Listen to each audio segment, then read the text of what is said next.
Hello, I'm Ben Twist, the Director of Creative Carbon Scotland, which is a charity working on the connections between and the intersection of climate change on the one hand and the arts and culture on the other. I formed the charity in 2011, working with the Federation of Scottish Theatre, the Edinburgh Festivals and Scottish Contemporary Art Network, with financial support from Creative Scotland, Scotland's cultural development agency. So there was wide support from across the sector.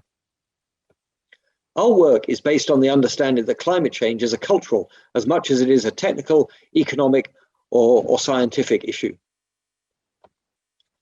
To explain that, culture in the widest sense is the myriad ways in which we live in the world. The food we eat, the languages we use, the religions we follow, the ways in which we bring up our children.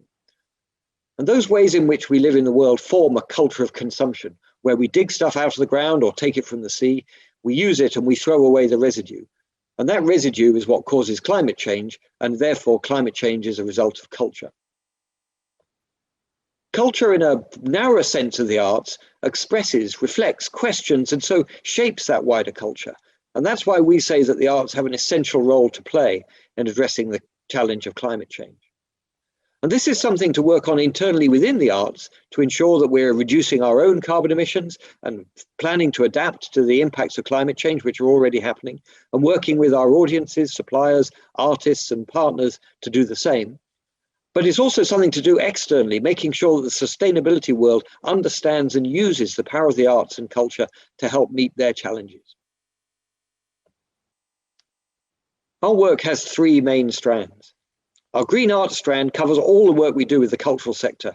We work with those cultural organisations that are required by their funding agreements to measure and report and reduce their carbon emissions. That's our carbon management planning programme, and you can see the tab at the top of the page. And with those organisations that aren't required to but want to improve their environmental performance, we have the Green Arts Initiative, which is a very lively and thriving voluntary community of practice with an annual conference that sells out each year. And as some of you will know, we work with Katrina Fallon and Theatre Forum to run the Green Arts Initiative Ireland, which is a sort of sister organisation here. Our Culture Shift programme, which you can see to the right of the screen there, is where we work with climate change focused organisations, from local authorities to the Scottish Environment Protection Agency, either ourselves providing the cultural skills and knowledge that we have, or more often selecting an artist and managing them to be embedded in projects so that they can provide their skills to those projects.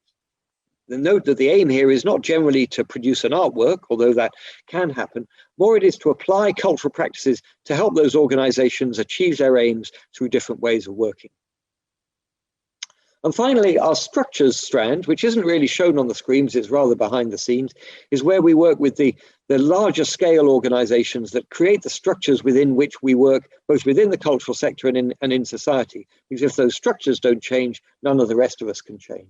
So, for example, we work strategically with Creative Scotland and Museums Galleries Scotland to help them ensure that their funding policies and their guidelines are geared up to making sure that climate change is taken into account and is implemented in people's activities.